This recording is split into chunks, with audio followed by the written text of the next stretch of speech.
Hey folks, Dukect here, back once again here on the Dukect Lounge, everyone. Thank you so much for coming here and listening to me, Dukect, and thank you very much. So sorry for the whole craziness yesterday. I was just it wasn't really working for me. So I was believe it or not, I actually went out and see this play. It was called Astro Boy and the God of Comics. It was really good. It was good. Me and my sister went to this play. It was nice seeing a nice theater production of all these talented actors, these stage actors doing these, nice visual outfit. Nice little play to have for Astro Boy and the person behind, Astro Boy. It was, the God of Comics, if you were. It was really good. It was nice. It was really good. It was, the guy behind Astro Boy, Azumaru Texua, as the father of manga, aka the God of Comics, really good. And if you're in the area, in the DC area, because it's still here playing in DC in the State National Theater, go and check it out. It's a really good show. It's nice and everything else. If it's playing in your area and everything else, go check it out. It's a nice little play. Anyway, let's move on. We got some things we got to talk about. We're going to be talking about a couple things. First, we're going to be talking about the WWE, two big WWE stories and such. We're going to have we're going to talk about Mark Henry's. There's a story about Mark Henry, him coming back too soon, and there's actually something about Wade Barrett. And we're going to start with the Wade Barrett story. Wade Barrett is going to be out of action for 3 to 4 months because of this dislocated elbow he suffered, last week on Monday Night Raw during the #1 contendership. That was, that when he fell down, it looks like supposedly the injury is really as bad, and it is, supposedly it was worse than expected. So he's going to be on the shelf for 3 to 4 months. And personally, he wasn't really doing anything at the moment. And I think maybe this could really freshen up his whole thing and maybe get him back to his old theme song, The End of Days, that sort of thing. Because he was doing nothing. I mean, really, he was just there. And that's another problem with a lot of these guys, is that they're just there. They're not doing anything. They're not bringing, anything really memorable. He's not doing anything at the moment. But supposedly, Wade Barrett's injury caused major changes to WrestleMania 28, as the plan was to have Barrett win the Money in the Bank ladder match and carry the briefcase. The WWE decided this, supposedly this is the NoDQ.com, link will be in the description as well if you see this on YouTube. Link will be in the description, that the plan was supposedly him winning the Money in the Bank and just hold on the briefcase for a while, which honestly would be really nice. But honestly, I think Wade Barrett has no heat on him. He has nothing. I think people don't really respond to him. He gets little to no reaction. I think because of the whole theme song change. Dude needs to go back to his regular theme song. I think they're going to probably put him back in that regular theme song too, because he gets no reaction whatsoever. Anyway. But here's the kicker, which I really don't believe this is true. So the WWE, after they can't put Wade Barrett, giving him the, since Wade Barrett's not going to be at WrestleMania to get the Money in the Bank briefcase to win the Money in the Bank match, they decided to pull the Money in the Bank, which is a very foolish decision, if this is true. Because if it is true, it's really stupid, because there's a lot of other guys in the back that could need it. Especially someone like a Kofi Kingston, who really could shine and really needs someone like that. Money in the Bank could really propel him into that main event. And everything else. He is going to, going to be off,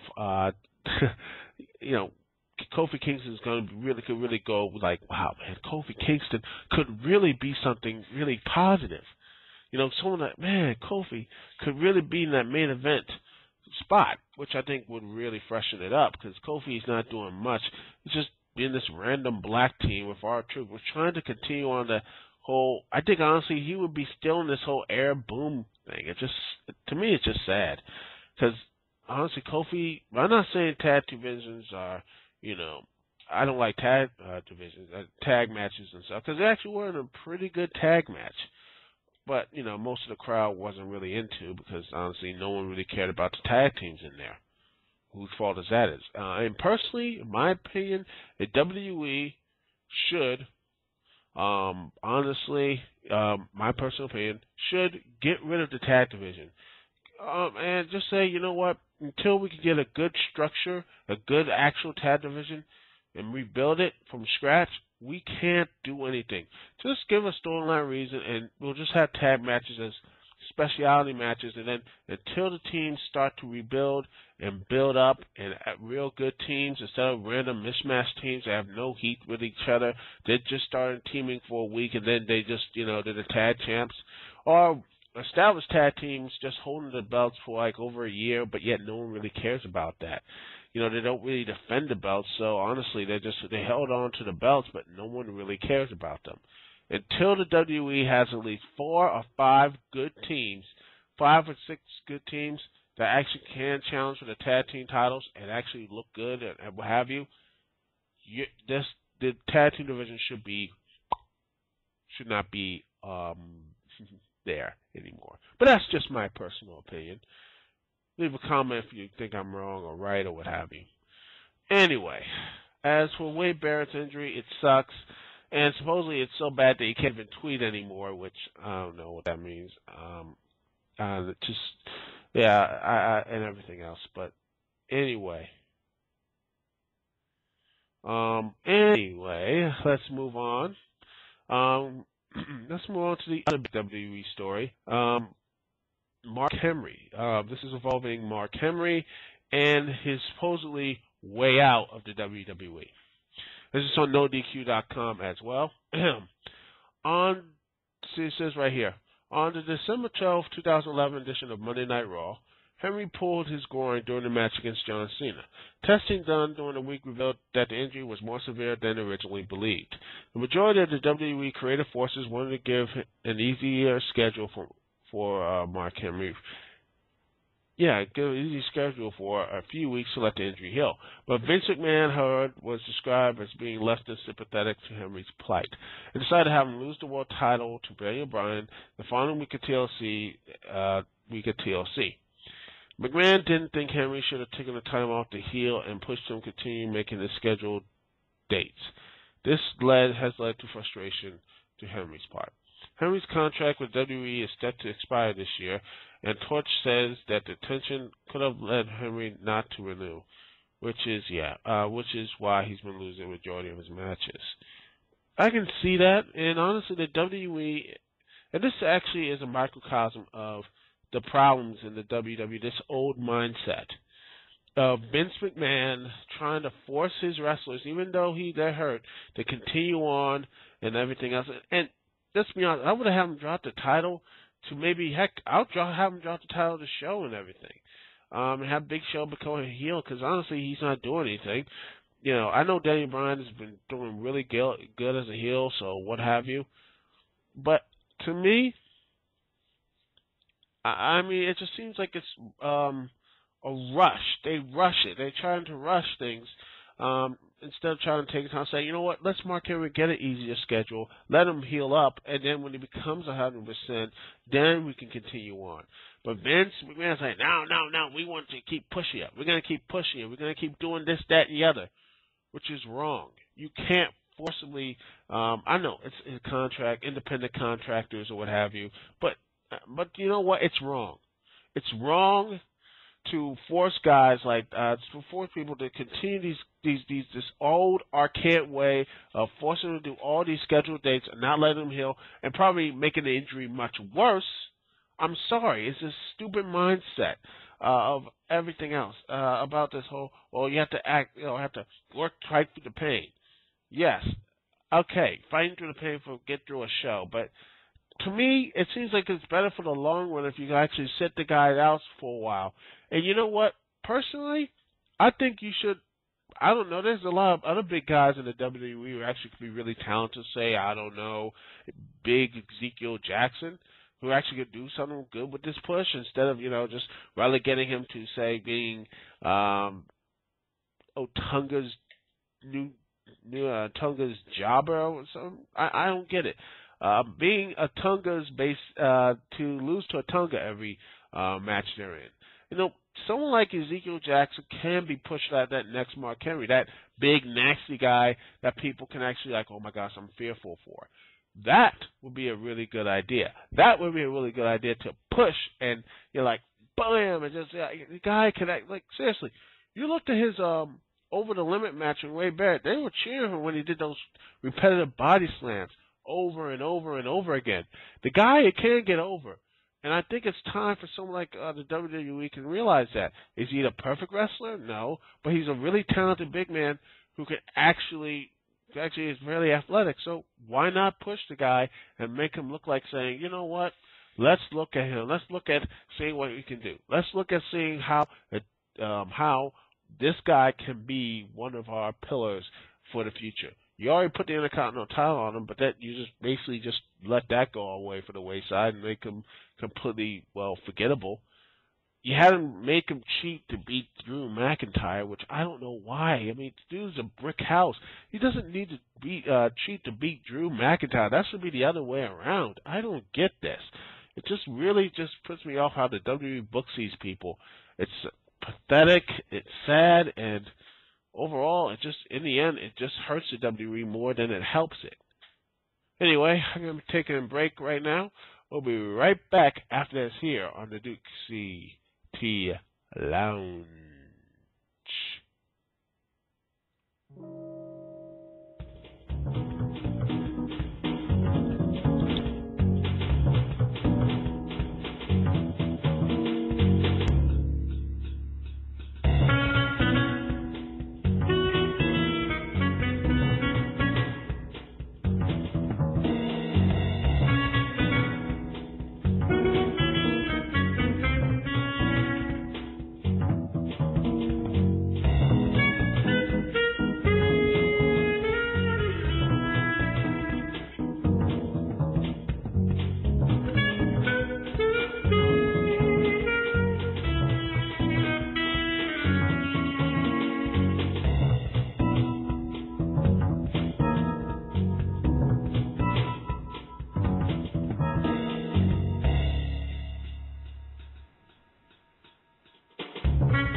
And we are back, ladies and gentlemen, here on the Dukect Lounge. Once again, the number is 724-444-7444. Once again, the number is 724-444-7444. And the call ID to connect to me, Dukect, is 92417. Once again, the call ID to connect to me is 92417. Thank you once again for listening. If you're not here live, why aren't you? Now remember, you can always listen to this and watch this on YouTube and Blip TV. And also to remind you, I'm on Twitter I am at twitter.com if you haven't known already. You can follow me at Dukect. Let me just try. Oh dear. It's you can follow me at Dukect. It is at Dukect on Twitter. If you actually want to talk to me on Twitter, follow me. I have 175 followers. 175. Hopefully, I can get up to 200 because a lot of the people I know and everything else is people I already know have 200 followers, and I would love it to actually have 200 followers. And I'm on YouTube. If you saw, tell your friends on my YouTube page. I got 460, around 465 subscribers. I would like to push that up to 500. And when I do get it pushed up to 500, I will do a Q&A, ask questions and everything else. And if you want to do any emails and what have you about Q&A, about basically anything about pro wrestling, about what everything and anything is off limits. Pro wrestling, shows I like, the review show I do, and everything else, all that good stuff. So remember, once it gets to 500 subscribers, I will do a Q&A. And remember, you can leave your comments. You can do questions on the comments, or you can email me at Dukect65@gmail.com as well. I'm going to leave the email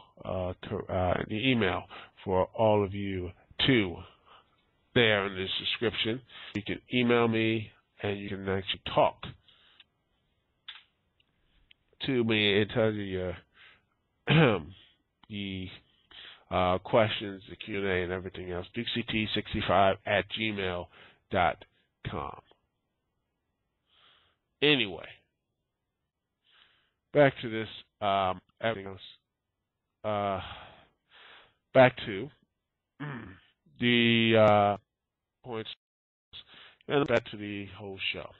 I'm sorry for giving all my plugs, but it's my show, and I'm going to plug whoever I want to. Darn it. Anyway,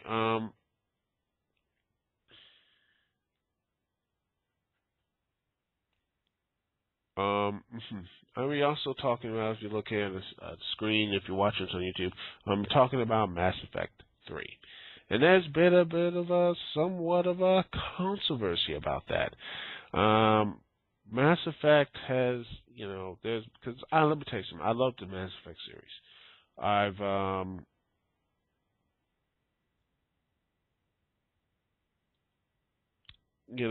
always loved it. It was just, I liked the story ideas.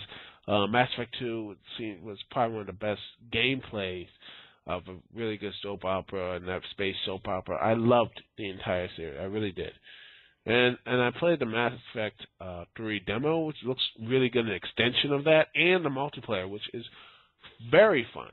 It really looks like a cool asset, and everything else. I really am enjoying that. But there are some things a lot of people have gotten a bit upset.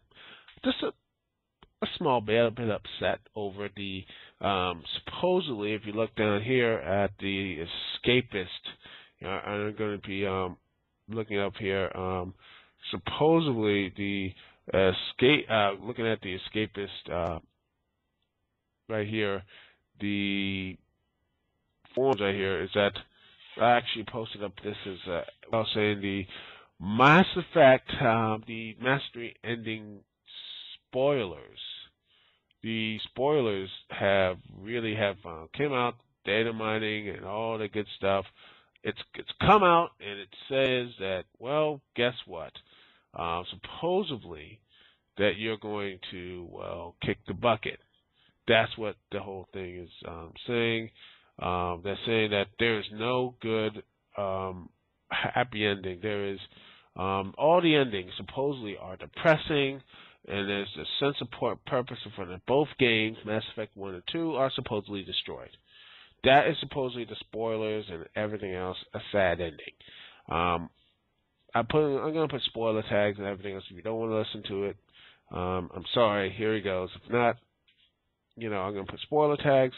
We're talking about this, so I just wanted to get this out there.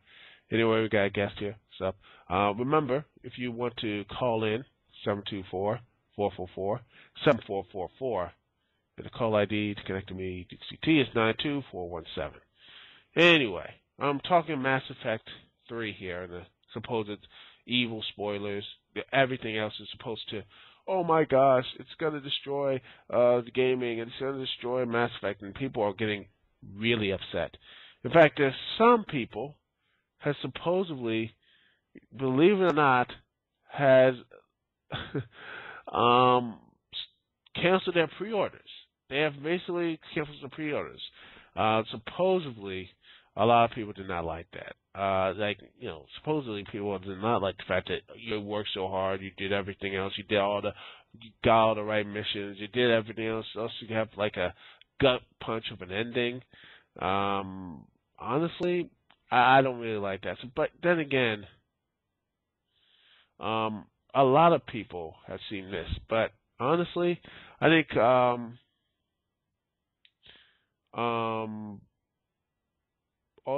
let's see, one of the posters, Winkle, says this. Basically, it's if you did the Paragon ending, here's this. It's basically after all of what you did, like the Mass Effect Galaxy lost all infrastructure for the next 200,000 years. The relays no longer work because of some magical MacGuffin, cutting off entire planets and sectors from their home worlds. Some worlds lost all their tech because of this. And yeah, that's what it is. They lose supposedly all this tech and everything. That's what some people are really upset about, is that, after all this after everything and all the craziness and everything else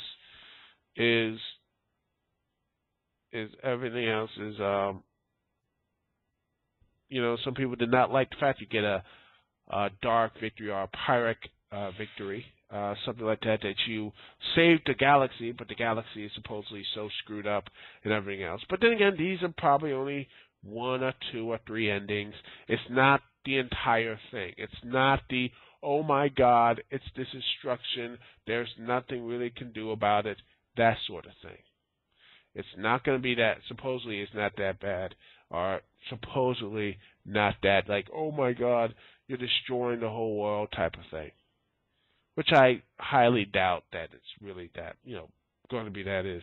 But my personal opinion is that I haven't played the game yet, and I'm still going to have to pre-order. I still have to pre-order, and I'm still going to play the game because it looks to me. I played the demo. I loved it. It looks like it's going to be a Game of the Year candidate. I think it's going to be my Game of the Year 2012, but that's just my personal opinion. But here's the real rub, and people are getting truly upset about this, is because it's not their supposed ending. If this endings and stuff are real, then I can see why some people are upset, and I'm probably going to be someone in that camp too. Is that, I worked so hard, and I basically gets an F you type ending. Yeah, I can see why some people are upset about that. But honestly, you know what? I think maybe in this series it does kind of work. That these are the Reapers. These are these massive destructive machines that have come in and destroyed civilization over again every 50,000 years. They have destroyed every single civilization, every galactic one, just because they can.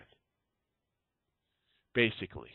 Just because they can and they do. They just destroy and they leave and they destroy. That is what they do. But for this time, you have this one person, Shepherd, who comes in and not only stops stops Sovereign from sharing the first game. Second game, you stop the Collectors. Heck, in the Arrival DLC, you stop the Reapers from coming before heading towards Earth. That, my friends, is actually really badass. Which, even though you did kill a couple of innocent people, like over 200,000, but nevertheless, this person is supposedly the first. This is the first time these machines have probably really been challenged like this. Over all this time, they've been challenged, and for you to finally do this, to finally get true victory against these machines, you may have to. Well, honestly, you're gonna probably have to be some losses. There probably will be some sad endings. There will probably be something. It's not going to be Shepherd's going to punch the Reapers and they're going to explode. You're going to have to. There's going to have to be some sacrifice. There's going to be some characters dying, and I would not be surprised if Shepherd dies as well. But it's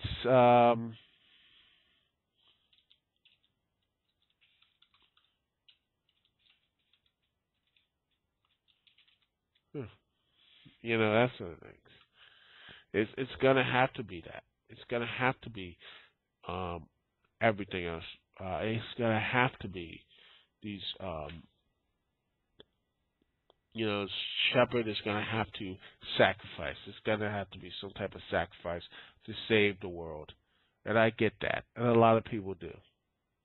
And if there's going to be a sad ending, it's going to be a bad ending or what have you, then so be it. It's their product, it's their and everything else. And besides, it's not like there's going to be like some DLC or what have you, EA supposedly did. Like some DLC that's going to basically destroy that type of ending or what have you. I mean, not like in Fallout 3, which supposedly there's the ending, there's actually some DLC that just, you brought back to life because of this DLC, which is very interesting. But the one thing, and I know that some people would say, oh, what about the Day 1 DLC about the Prothean thing? But I doubt that that's going to be really something that's going to really change the outlook of the game. I really think it's just like something something for people to do, that sort of thing. But at the end of the day, I think honestly it's still going to be a really good ending. It's going to be a satisfactory ending, and I don't think it's going to be really. If it is a dark way to end it, then so be it. But supposedly there's some type of huge sacrifice that humanity, these races, the intergalactic community has to do to finally break the chain of these monsters, these demons, these reapers, if you will, to break the chain and truly be free. And if there's a sad and dark ending or what have you, if that means you have to destroy the mass relays, then so be it. That's my personal thing, and I'm not going to be not going to stop playing the game or playing the series. That's my personal opinion. Anyway, well, that's it for me. Thank you so much for joining me this evening. I know this was a bit of weird being on Saturdays instead of Friday, but I will be back next week, Friday night, 6 p.m. Eastern Standard Time, as always. And thank you for joining me here on the Dukect Lounge, and I will see you there. Anyway, thank you very much for joining me. This is Dukect. Peace and love. I will see y'all when I see y'all later.